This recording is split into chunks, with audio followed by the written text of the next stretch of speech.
Bismillah. Assalamualaikum warahmatullahi wabarakatuh. Waalaikumsalam.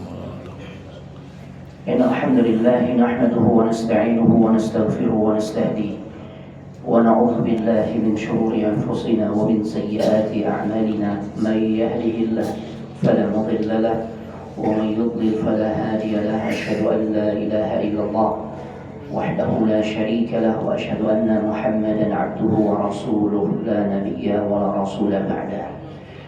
Allahumma salli wa sallim ala nabiyyina Muhammadin wa ala alihi wa ashabihi ajma'in. Ya ayyuhalladzina amanu ittaqullaha haqqa tuqatih wa la tamutunna illa wa antum muslimun wa ba'd.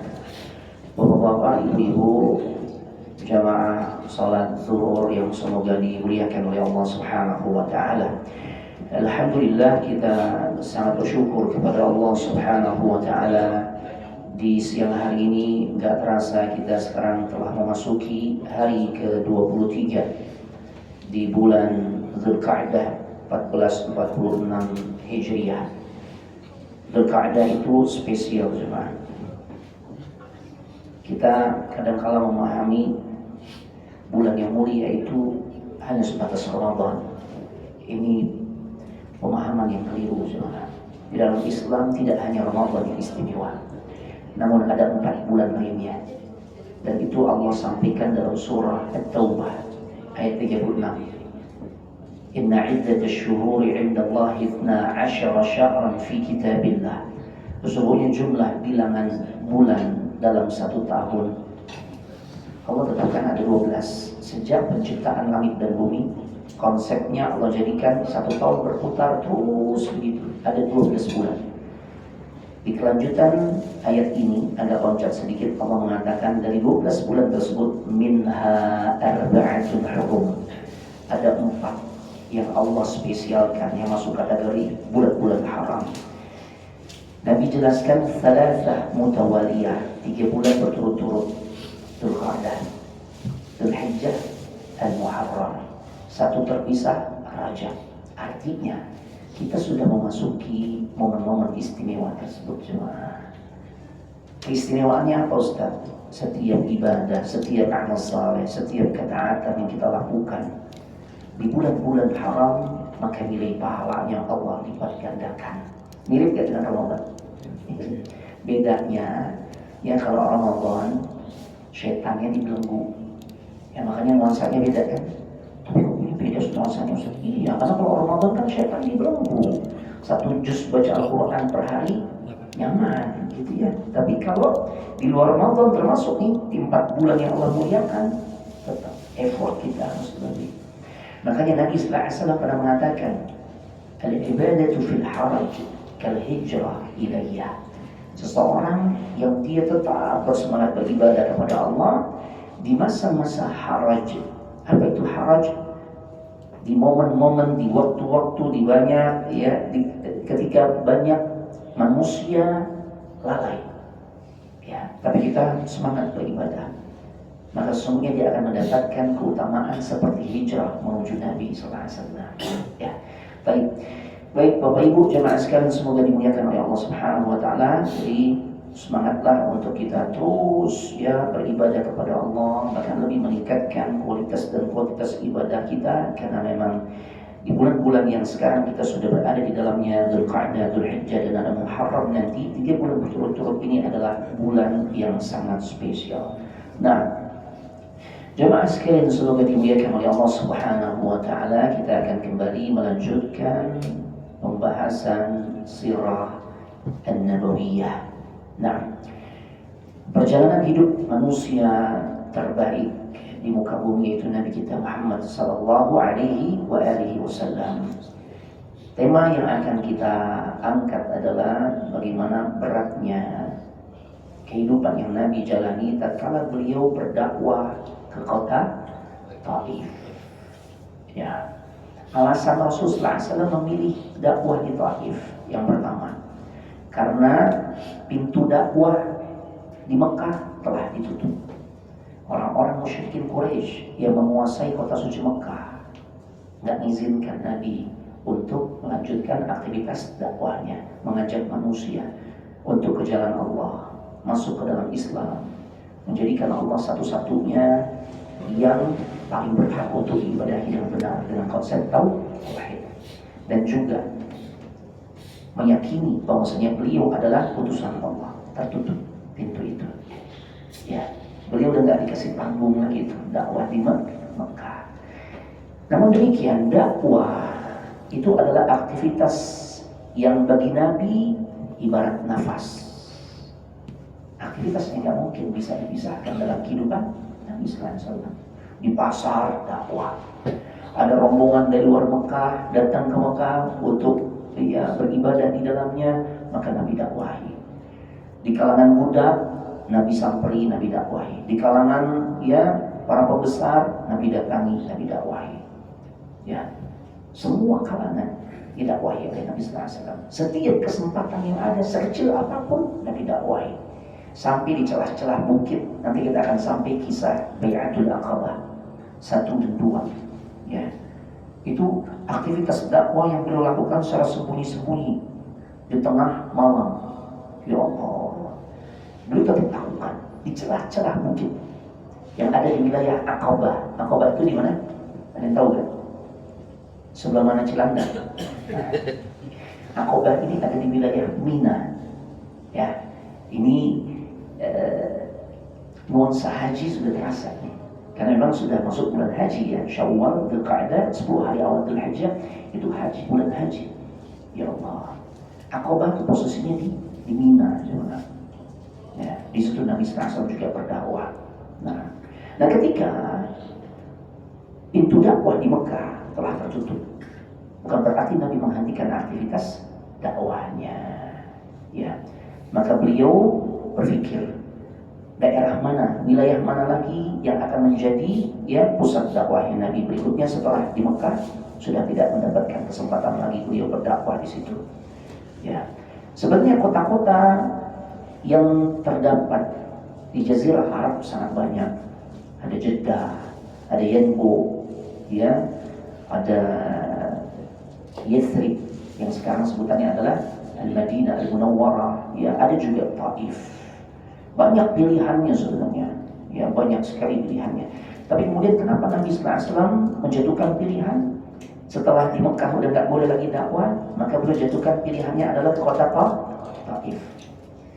Kita semua tahu Nabi itu adalah orang yang cerdas. Nabi bukan orang yang gegabah. Segala sesuatu, perkara-perkara besar terlebih, ya, maka beliau perhitungkan dengan penuh perencanaan, penuh pertimbangan, memperhatikan sisi maslahat madarat, syarat dengan strategi-strategi jitu. Masya Allah. Maka pemilihan kota Taif pun bukan tanpa alasan-alasan. Banyak alasan-alasan yang memang menunjukkan kecerdasan Nabi di dalam membaca situasi, di dalam menentukan pilihan. Ya, kenapa Taif pilihannya? Kan gitu ya. Taif dijelaskan oleh para ulama. Dasar Nabi menjadikan Taif sebagai tempat dakwah berikutnya setelah Mekah tidak lain karena Taif memiliki banyak maziyah. Maziyah ini kelebihan, keistimewaan. Yang pertama, ya, Taif memiliki keistimewaan dibandingkan pilihan kota-kota lainnya. Yang pertama, Taif termasuk bagian dari kota besar kedua di Jazirah Arab ba'da Makkah, setelah kota suci Makkah. Kalau sekarang ini kondisinya, kota Makkah itu dipimpin oleh seorang gubernur. Nah, kota Makkah ini terdiri, gubernur Makkah itu membawahi 3 wilayah besar. Yang pertama Makkah itu sendiri, yang kedua Jeddah, yang ketiga Taif. Ya, pimpinannya seorang gubernur Makkah. Nah, jadi memang dari dulu Taif kota terbesar, kedua ba'da Makkah, setelah Makkah. Artinya ini pusat kehidupan terbesar kedua di Jazirah Arab setelah Makkah. Min nahiyati sukan, dari sisi penduduk, ya, di Taif juga banyak penduduknya. Dari sisi iqtisadiyah, dari sisi ekonomi, perputaran ekonomi, maju Taif. Ya, makanya kita yang umrah dan dapat paket city tour Taif, kita merasakan nuansa asyik ya kalau dalam urusan dan belanja di sana ya, karena memang hidup, ya, di sana cukup hidup dari dulu, dari dulu. Saingan Mekah. Kemudian dari sisi haibah, dari sisi wibawa, ya, dia punya karisma di kota Taif, di hati orang-orang Arab. Ya, makanya bentuk atau dalil yang menunjukkan betapa kota ini pun punya wibawa selain kota suci Mekah. Di antaranya ketika sebagian orang-orang musyrikin, ya, ucapan mereka diabadikan oleh Allah Subhanahu wa taala di dalam surah Az-Zukhruf ayat 31. Ketika mereka merasa, kenapa juga utusan Allah seorang nabi, ya, yang dipilih katanya seorang yang namanya Muhammad, kenapa nggak dari kita aja? Apakah perwakilan besar dari Taif atau dari Mekah? Allah abadikan dalam Az-Zukhruf ayat 31, wa qalu laula nuzzila hadzal Qur'an, dan mereka berkata, orang-orang yang menentang, yang suka membuli Nabi, menghina Nabi, ya, dan sebagainya, mereka berkata, mengapa juga Al-Quran ini tidak diturunkan kepada orang-orang mulia? Ala rajulin minal qaryataini azim. Mengapa Al-Quran kok nggak diturunkan kepada orang-orang mulia dari salah satu dua negeri? Ya, apakah dari Mekah ataupun yang berasal dari Taif? Ya, dari sini kita paham kota Taif punya wibawa, bergengsi, ya, menyaingi Mekah. Nah, di banyak sisi. Yang kedua, kenapa Nabi memilih Taif? Ya, yang kedua alasannya karena di situ terdapat satu kabilah yang begitu amat sangat dipandang, bahkan wibawanya dianggap selevel dengan orang-orang musyrikin Quraisy. Kalau ditanya kalau ditanya orang Arab yang paling keren tingkat strata sosialnya, kastanya, itu dari kalangan mana, Ustaz? Jawabnya Quraisy. Itu orang Arab yang dari sisi nasab paling mantap tuh. Hanya bisa disaingi oleh satu kabilah yang stay-nya, yang tinggalnya itu di Taif. Itu orang-orang dari kalangan Bani Thaqif. Ya, Bani Thaqif. Nah, makanya Nabi pun menjadikan Taif ini target berikutnya untuk jadi medan dakwah beliau setelah di Mekah. Beliau tidak diizinkan lagi berdakwah di sana.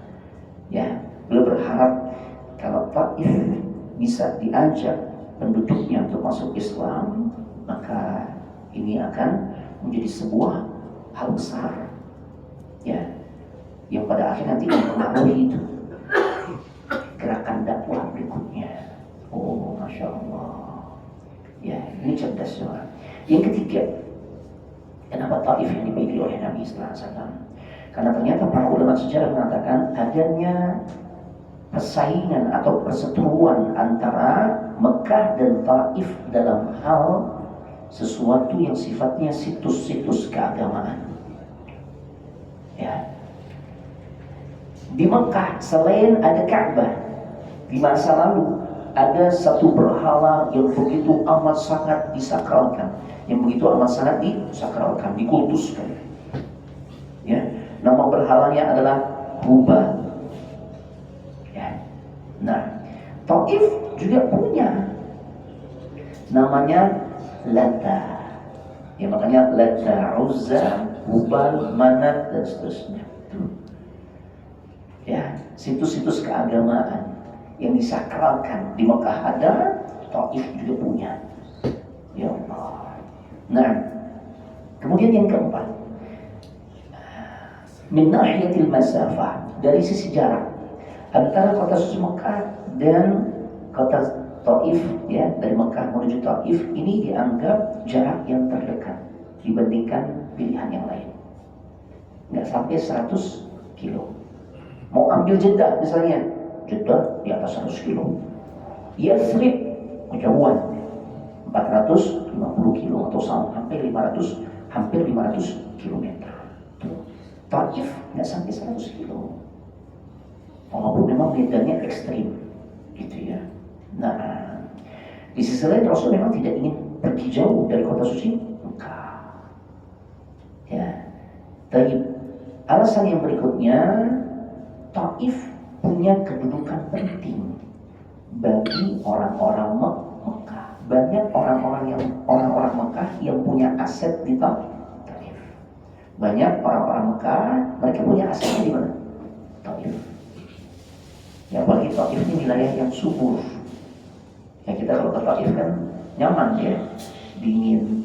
Ya, di saat di Mekah panas tuh, alhamdulillah ketemu dingin di sini. Nah, Taif subur. Makanya kita kalau ke sana kan di antara oleh-olehnya apa? Buah-buahan. Bahkan ada buah-buahan yang dari jenis kaktus. Tahu gak namanya apa tuh? Ya, barsumi. Ya, biasanya jemaah-jemaah Indonesia gemes nih, karena mungkin belum pernah lihat di Indonesia barsumi. Dari kaktus kan? Kaktus di ujung-ujungnya tuh ada.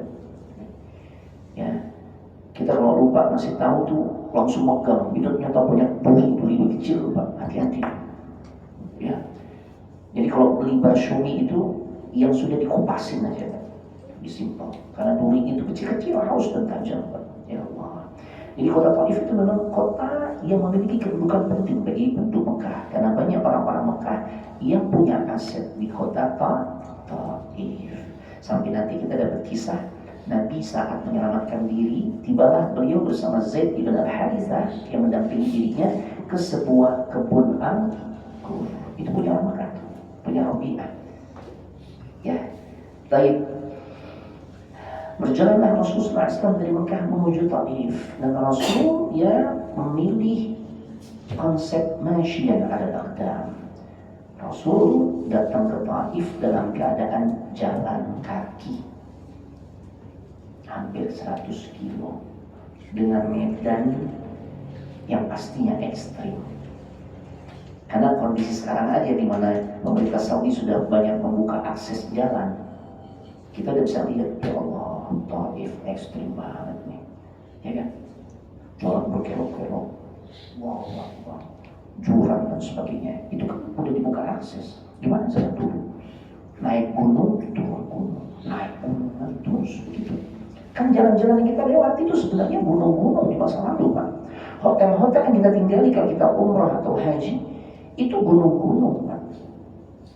Ya, karena secara wilayah memang Allah jadikan Mekah, Madinah atau Saudi secara umum atau Jazirah Arab secara umum itu kumpulan gunung-gunung batu, Pak. Ya Allah, betapa beratnya Nabi itu perjuangannya, jalan kaki dalam kondisi seperti itu. Kita tahu kalau lagi panas, luar biasa panasnya. Kalau lagi dingin juga luar biasa. Nabi jalan kaki. Kenapa jalan kaki? Kenapa nggak naik onta, Ustaz? Kenapa nggak naik kuda? Kenapa nggak naik keledai? Jemaah, Rasul itu ketika berada di Mekah, sebelum keluar menuju Taif, itu benar-benar Rasul nggak bisa banyak melakukan hal-hal penting. Apalagi dakwah nggak boleh. Keluar dari Mekah juga tidak diizinkan.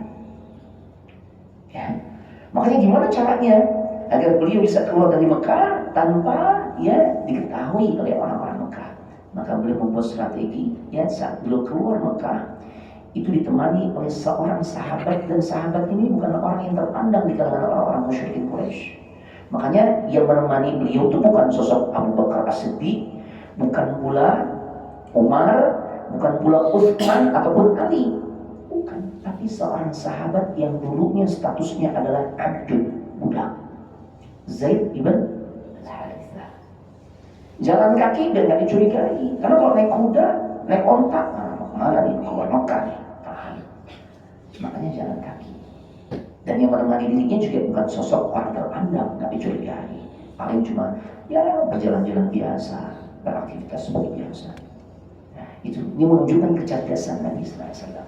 Sampailah beliau kemudian ke Taif, sampai di Taif. Maka pola dakwah beliau adalah beliau langsung mendatangi 3 putra dari seorang pembesar Taif yang namanya Amr ibn Umair. Amr ibn Umair punya 3 orang putra. 3 orang putranya ini tentu mewarisi ya kemuliaan dari sang ayah. Ya, 3 orang ini namanya Abu Yalail, Mas'ud, dan juga Habib ibn Amr ibn Umair. Ya, akhirnya Rasul memperkenalkan diri dan Rasul menyampaikan kepada ketiga orang ini ajakan untuk masuk ke dalam Islam. Simple, to the point. Ya kan kalau kita bertanya, Ustaz, itu Nabi kalau dakwah apa aja yang disampaikan ya? Yang jelas membacakan ayat-ayat suci Al-Quran yang sudah turun saat itu. Yang kedua, ya tentu beliau sallallahu alaihi wasallam mengajak umatnya untuk benar-benar mentauhidkan Allah. Dan yang ketiga, ya tidak lain mengajak manusia agar mengakui dirinya sebagai utusan Allah lewat kalimat syahadat yang Rasul perintahkan untuk diucapkan oleh orang-orang yang beliau dakwahi. Asyhadu an la ilaha illallah wa asyhadu anna Muhammadar Rasulullah. Itu semua. Ya, to the point, ya. Tapi ternyata respon mereka menolak.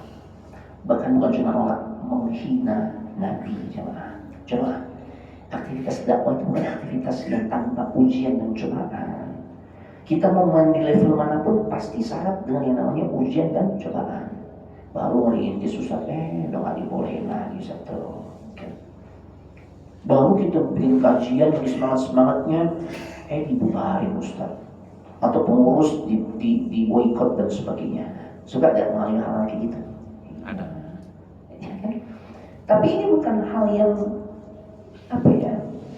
bukan hal yang seharusnya membuat langkah kita di dalam berdakwah itu jadi sulit atau berhenti.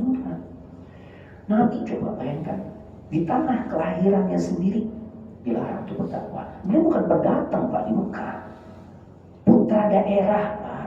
Seharusnya penghargaan orang-orang yang sekampung dengan beliau itu lebih putra daerah. Kita nggak perlu curiga kok. Apalagi sebelum Nabi menyatakan dirinya dinobatkan sebagai seorang utusan Allah, orang Mekah cinta gak sama Nabi? Cinta. Allah cinta mati sebenarnya. Jadi kalau apa-apa aja, kalau ada perselisihan, persengketaan, bahkan berpotensi terjadinya perang, kalau Nabi yang jadi penengah mereka siap. Mereka rela.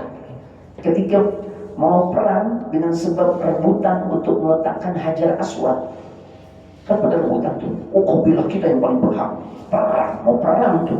Tapi kemudian salah seorang pembesar kota Mekah yang senior, usianya sudah cukup tua, ya, dan dianggap bijaksana, dimintai nasihat. Ini gimana nih?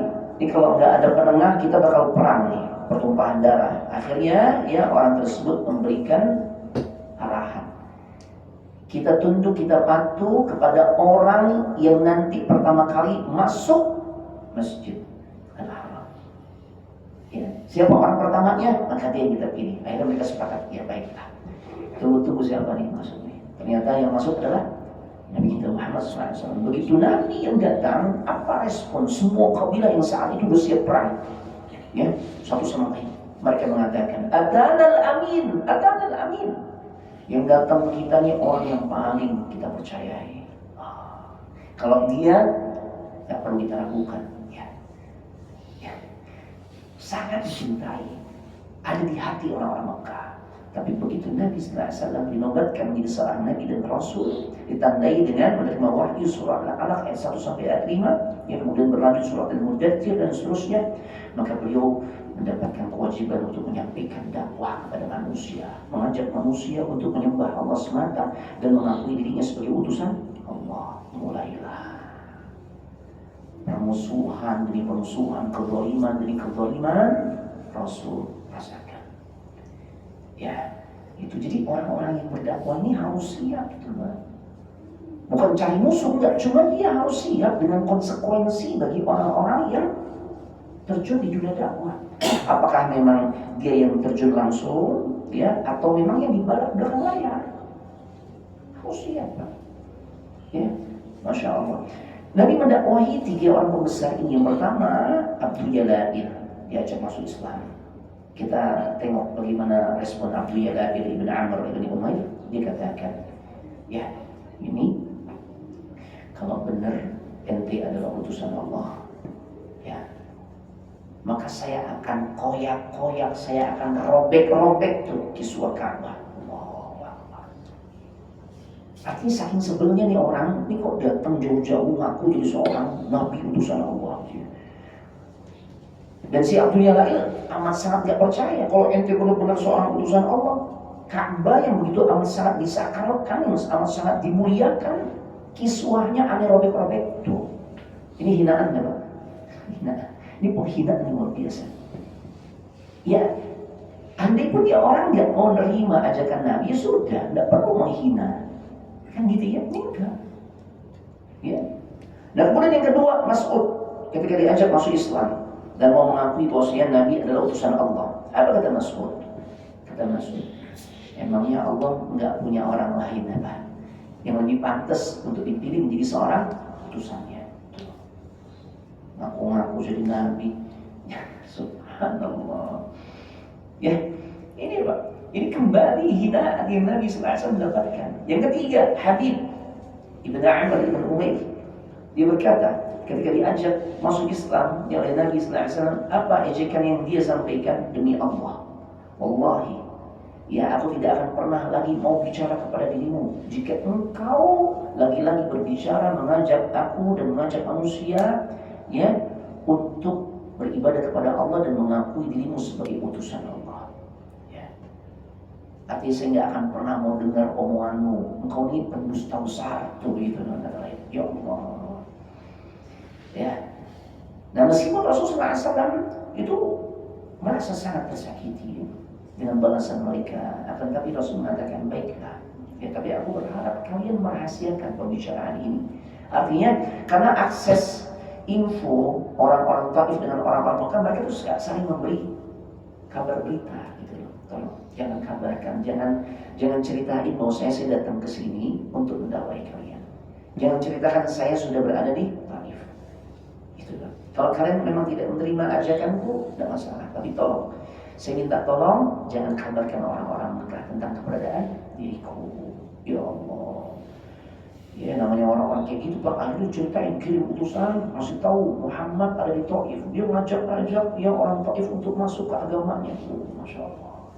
Dan ini tentu menjadi hal yang semakin berat, ya, terkait kedudukan Nabi SAW, posisi Nabi SAW yang memang dalam tekanan. Allahu Akbar. Tapi beliau nggak putus asa, terus berdakwah. 10 hari Nabi dakwah.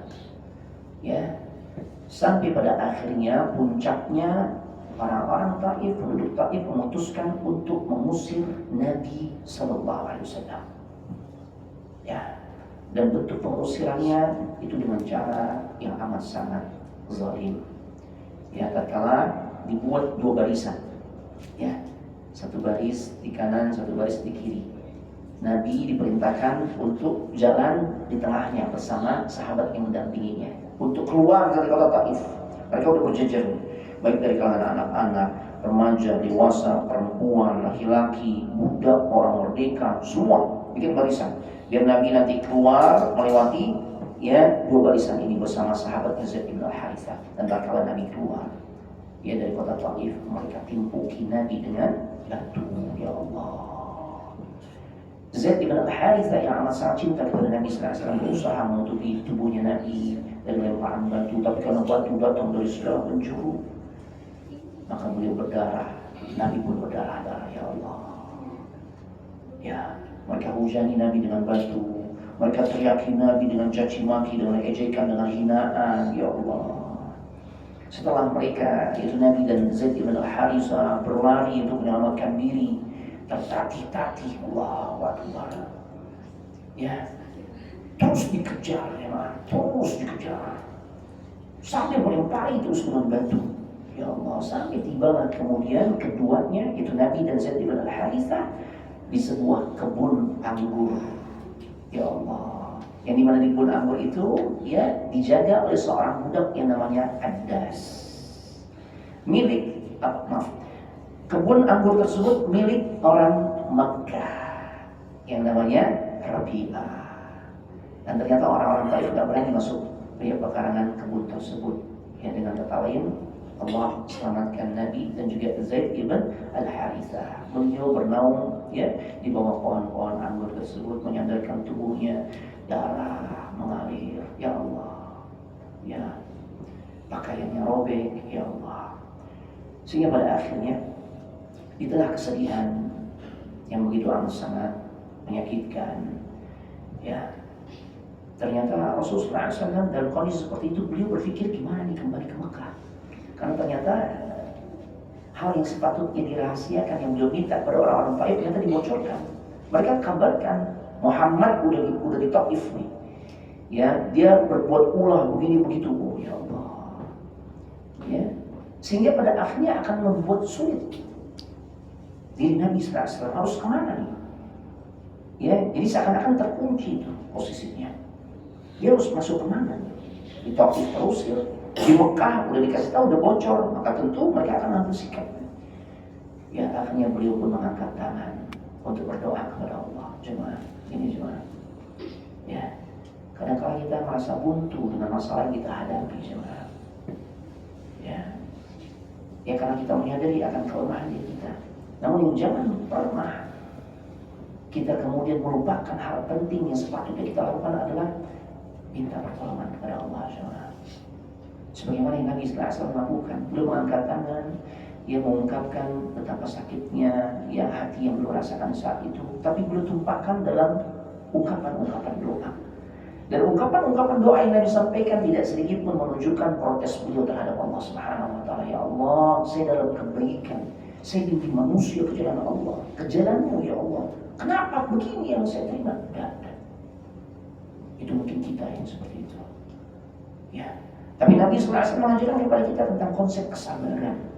Konsep selalu berpesan baik kepada Allah. Sampai-sampai ungkapannya Allahumma ilaika ashku dha'fa quwwati, ya Allah, aku mengadukan kepada dirimu tentang betapa lemahnya diriku ya Allah, wa qillata hilati, betapa sedikitnya amal yang telah saya kerjakan ya Allah. Ya jemaah, padahal amal beliau luar biasa ya. Ini sampai berdarah-darah gini atau bukan perjuangan yang luar biasa jemaah, tapi nggak merasa tuh beliau punya amal yang luar biasa di hadapan Allah. Makanya beliau mengatakan wa qillata hilati, jerih payahku, kontribusiku untuk agamamu ini ya Allah sedikit. Allahu Akbar. Ini coba. Makanya janganlah terus itu kan aneh, coba kalau bukan aneh PJ-nya ya nggak beres urusan nih. Ya, ini urusan hewan kurban nggak bakal ya rapi kayak begini. Ya kalau bukan aneh yang koordinir ya Allah jangan. Ya bisa jangan. Semua hal yang bisa kita lakukan itu semata-mata karena karunia dari Allah, pertolongan dari Allah. Makanya syiarnya, keberhasilan apapun yang kita lakukan itu dasarnya adalah la haula wala quwwata illa billah. Kita nggak punya daya upaya apa-apa kecuali ya tatkala Allah memberikan pertolongan kepada kita jemaah. Ini kalau Allah nggak berikan kemampuan kita untuk menggerakkan jari jemari, ya nggak bisa jemaah. Nggak bisa kita makan, nggak bisa kita beraktivitas. Nggak bisa kita main gas untuk ya, naik motor dan sebagainya. Cuma dalam urusan menggerakkan jari jemari. Coba aja yang asam urat kamu terasa gak boleh? Boleh kita merasakan tuh nikmat ini. Apalagi kalau jempol yang masalah tuh ya Allah, tahiyat nggak bisa maksimal. Ini kita semakin merasakan cuma. Ya Allah, Nabi mengatakan mungkin la tahilati, sedikitnya kontribusi amal yang telah aku lakukan ya Allah. Ya, wahawani 'alan nas ya arhamar rahimin, dan betapa lemahnya diriku di hadapan manusia ya Allah. Wahai Zat yang Maha Pengasih dan Penyayang, Anta arhamar rahimin, Engkau yang paling pengasih dan paling penyayang ya Allah. Ila man takiluni, kepada siapa Engkau hendak menyerahkan diriku ya Allah. Ila aduwin yatajahamuni, apakah Engkau hendak menyerahkan diriku kepada musuh yang pasti akan menguasai diriku. Am ila qaribin malaktahu amri, atau kepada karib kerabatku tapi mereka jahat kepada aku, mereka perlakukan aku dengan buruk. Oh iya, Abu Lahab siapanya Nabi? Pamannya Nabi, tapi termasuk musuh besarnya Nabi SAW, orang terdepan yang menunjukkan permusuhan terhadap Nabi SAW. Allahu Akbar. Ya, makanya beliau sampaikan kepada Allah, ila qaribin malaktahu amri, apakah Engkau hendak menyerahkan diriku kepada karib kerabatku yang mereka begitu menguasai diriku dengan segala kezaliman-kezalimannya ya Allah. Illam takun ghadaban, illam takun ghadbanan alayya fala ubali. Ini dahsyat yang di kalimat ini.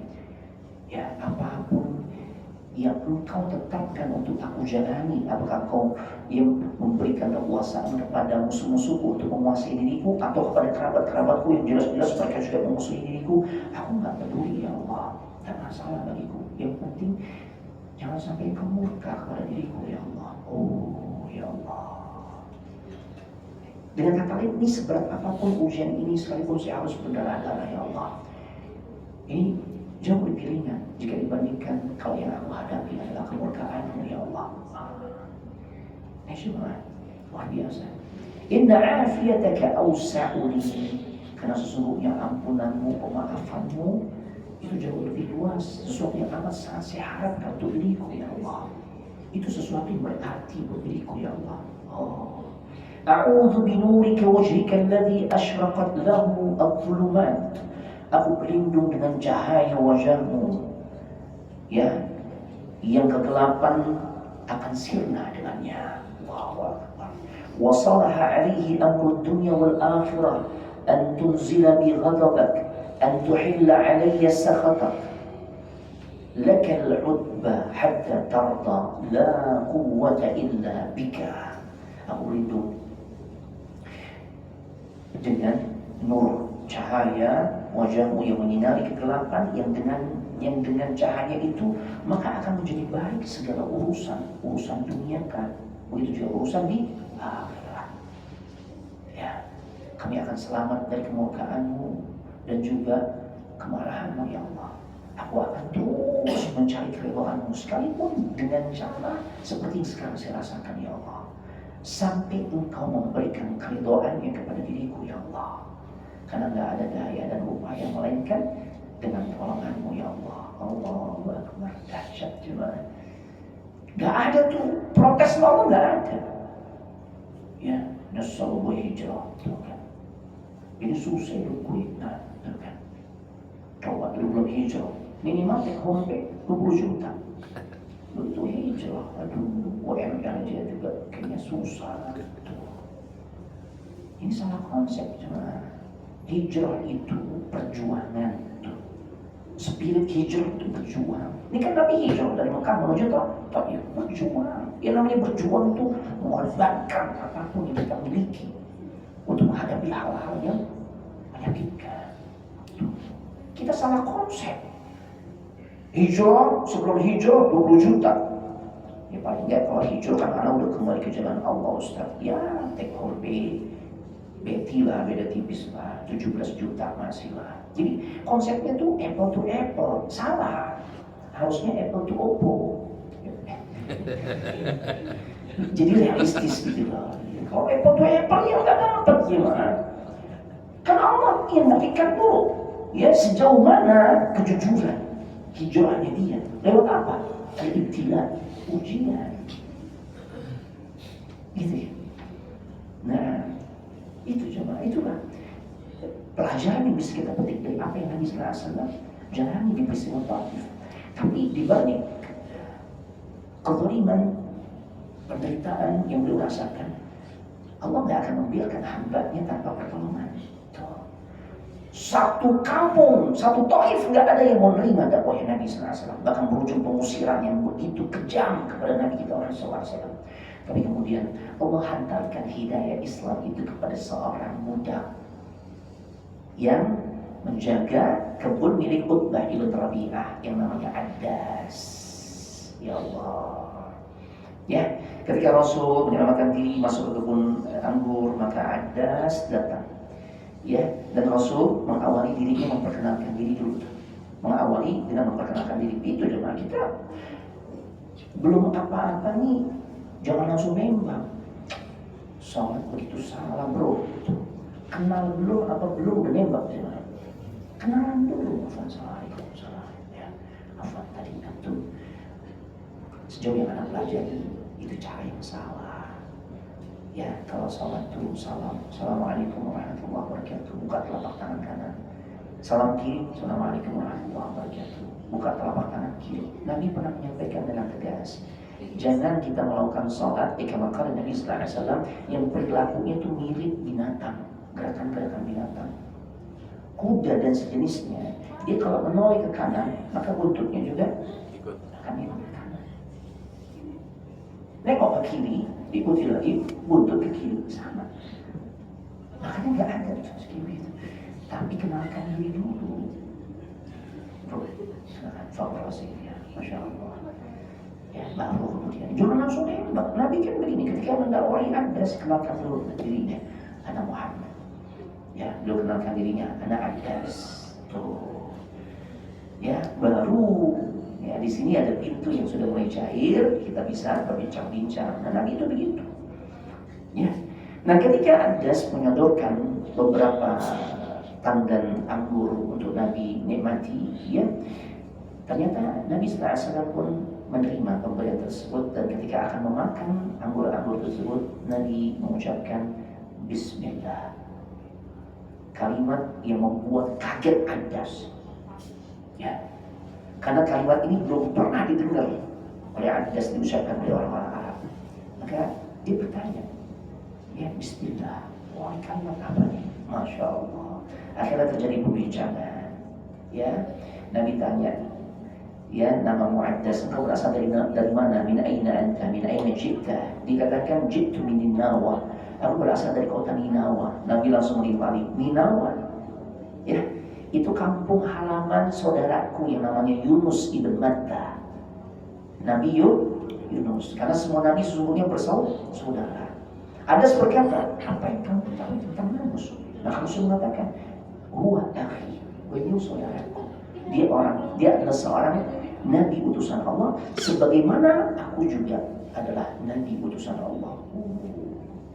Adas begitu dengar Nabi mengucapkan bahwa beliau adalah utusan Allah, langsung jalan, cium tangan, peluk Nabi. Allah bersyukur. Inilah di saat satu Taif, sekampung itu satu wilayah Taif nolak dakwahnya Nabi, keras mereka, tapi Allah hadirkan sosok yang begitu lembut, yang cuma dengan kalimat Bismillah, ya. Kemudian dia kenal dengan sosok Yunus ibn Matta, Nabi Yunus, ya. Nabi Yunus berasal dari Ninawa, akhirnya connect nih. Oh, ini seorang Nabi juga, langsung dipeluk, dan kemudian beliau masuk ke dalam Islam. Ini jemaah, ini luar biasa. Dan terakhir sebagai penutup, akhirnya pertemuan tersebut dia menjadikan Adas masuk ke dalam Islam. Kemudian Rasul pun berjalan untuk kembali ke Mekah, dan tibalah Rasul SAW di sebuah tempat yang namanya Qarn al-Tha'alib. Jaraknya 35 km ya menuju Mekah. Maaf, dari Taif. Berarti masih sekitar 50-an kilo lagi itu menuju Mekah. Nabi tiba di situ, ya, kemudian beristirahat. Allahu Akbar. Dan saat beristirahat, beliau berkata, "Farafa'tu ra'si." Aku menengadahkan wajahku atau kepalaku ke arah langit. Dan ternyata fa'idha ana bisahabatin qad adallatni. Ternyata aku berada di bawah awan yang sedang memayungi diriku.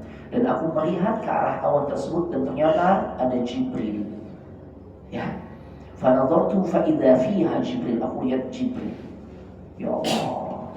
Yang kemudian Jibril memanggil diriku dan berkata, Ya Muhammad, innallaha qad sami'a qawla qaumika lak. Sesungguhnya Allah sudah dengar ucapan kaummu kepada dirimu dan perlakuan mereka terhadap dirimu, baik yang di Mekah ataupun yang di Taif. Allah sudah tahu itu. Dan Allah mengirim kepadamu malaikat penjaga gunung yang siap diperintahkan. Ya, litakmurahu bima syi'ta fihim, sesuai apa yang kau mau. Allahu Akbar. Ya. Kemudian malaikat penjaga gunung datang. Tadi kan Jibril yang mengatakan seperti itu. Bersamaku ini ada malaikat penjaga gunung, ya, yang akan siap menunggu komando dari engkau. Akhirnya datang malaikat penjaga gunung dan mengatakan kepada Nabi, in syi'ta an utbiqa alaihimul akhsyabain.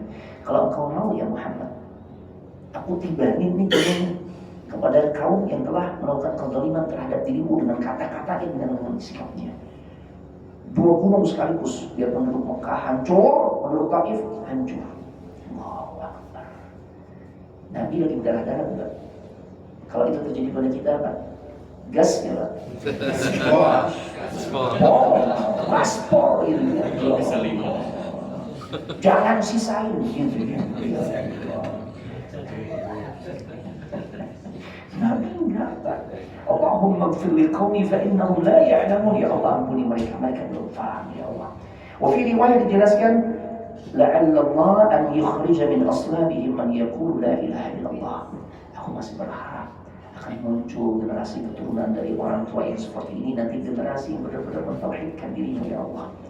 Kalau Nabi seperti kita, gaspol, nggak ada ceritanya sahabat-sahabat yang muncul dari Taif yang mereka tuh deretan orang-orang hebat, seperti diantaranya Abu Hurairah, Rawi hadis dan sebagainya. Ya, sifat pemaaf mengundang keberkahan. Ya, baik, ini kan sah-sah aja. Nabi bilang ya lanjutkan, beresin. Ya bahasa kita gaspol. Karena nabi-nabi terdahulu kalau udah dikasih pilihan nih, udah datang nih malaikat yang Allah tugaskan untuk menghancurkan negerinya, selesai kan? Selesai. Kaum Nabi Lut, ya Allah, suka sama jenis, makanya kita lupa. Kita kalau dengar info sekarang ini ada komunitas yang mereka berfantasi, ya, atau boleh jadi juga mereka naudzubillah incest gitu ya, naudzubillah itu terjadi di negeri yang kita cintai. Ada jemaah yang mungkin saking gergetannya, Ustaz, kenapa Ustaz? Padahal ini kayaknya nih, ya manusia zaman sekarang ini udah komplit segala bentuk perbuatan rusaknya. Nabi Lut kaumnya cuma sodomi doang gitu ya, artinya homoseksual doang, ya, gitu ya. Zaman sekarang bukan cuma homoseksual, Ustaz, lesbiannya ada, biseksualnya ada, ya. Belum lagi tokoh-tokoh yang dimuliakan, yang dihormati ternyata jadi pelaku pencabulan, kan gitu ya. Belum lagi praktek kesyirikannya, ini kan komplit Ustaz. Ya Allah, ya. Kenapa kok nggak didatangkan adab sebagaimana umat-umat terdahulu, jemaah? Ya, Allah akan membinasakan umat ini dengan satu cara secara massal, yaitu dengan adanya hari kiamat. Itu. Tapi bukan berarti kita aman, enggak. Di beberapa tempat Allah udah buktikan, dan itu juga lagi-lagi terjadi di negeri kita cintai. Kalau cerita tentang pembenaman sebuah kampung berikut harta bendanya yang ada di benak pikiran kita, oh iya, Qarun pernah ngalamin. Nggak usah jauh-jauh. Dengan negerinya Qarun, udah sampai Palu. Berapa kampung hilang itu. Kampungnya udah nggak terdeteksi, gitu juga penduduknya. Wah, ya, kita berlindung kepada Allah di perkara demikian. Baik, karena waktu sudah selesai, tutup dengan doa kafaratul majlis. Subhanallah wa bihamdihi, asyhadu an la ilaha illa anta, astaghfiruka wa atubu ilaik. Assalamualaikum warahmatullahi wabarakatuh. Waalaikumsalam warahmatullahi wabarakatuh.